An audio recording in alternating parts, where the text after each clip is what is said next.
Hello everyone, welcome to infinite math by Pooja. आज हम class 11 sets का एक्सरसाइज 1.5 देखेंगे। 1.5 पे पहले हम इंट्रोडक्शन देख लेते हैं। Complement of a set. What is complement of a set? इसका डेफिनेशन क्या होता है? Let U be a universal set and A is the subset of U, then complement of A is the set of all element of U which are not the element of A.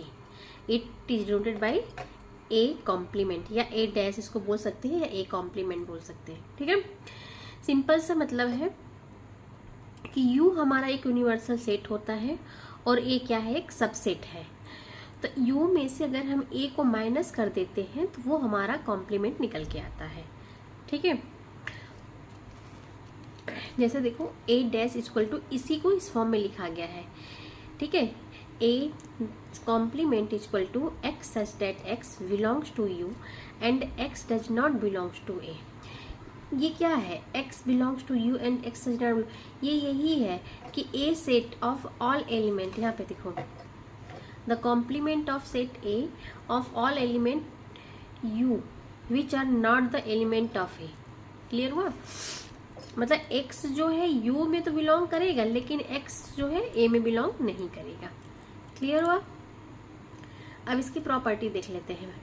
Property क्या है complement of sets की? Complements law, इसको हम complements law बोलते हैं। First है a union a dash equal to u। ये u है, u मतलब यूनिवर्सल सेट है, यानी a है, एक सेट हमारा a है और उसके कॉम्प्लीमेंट का अगर हम यूनियन करेंगे तो हमारा क्या आ जाएगा? यूनिवर्सल आ जाएगा। सेकेंड है a intersection a dash equal to 5, मतलब कोई सेट हमारा a है, उसके कॉम्प्लीमेंट के साथ अगर हम इंटरसेक्शन करते हैं तो कुछ भी कॉमन नहीं मिलेगा, वो क्या आएगा? एम्पटी सेट होगा। 5 मीन्स एम्पटी सेट। अब आता है, देखो ये डी मॉर्गन्स लॉ, ये मोस्ट इंपॉर्टेंट है। डी मॉर्गन्स लॉ जो है मोस्ट इंपॉर्टेंट है। डी मॉर्गन्स लॉ क्या है? A union B complement, complement of A union, ऐसे इसको पढ़ सकते हैं, complement of A union B, या इसको शॉर्ट फॉर्म में ए यूनियन बी डैश भी आप बोल सकते हो। ठीक है, तो ये क्या होता है? A complement intersection B complement. Simple से इसको लर्न करने का तरीका है कि अगर यूनियन होता है तो वो इंटरसेक्शन में हो जाएगा और कॉम्प्लीमेंट दोनों पे लग जाएगा। ठीक है, और इसमें क्या है? ए इंटरसेक्शन बी का यूनियन है तो उसको क्या बोलते हैं? A union A complement union B complement. क्या होगा? A union A complement union B complement, ये होगा। क्लियर हुआ? देखिए यहाँ पे इंटरसेक्शन का साइन लगा हुआ है तो यहाँ पे क्या हो रहा है? यूनियन हो जा रहा है और कॉम्प्लीमेंट दोनों पहुंच जाएगा।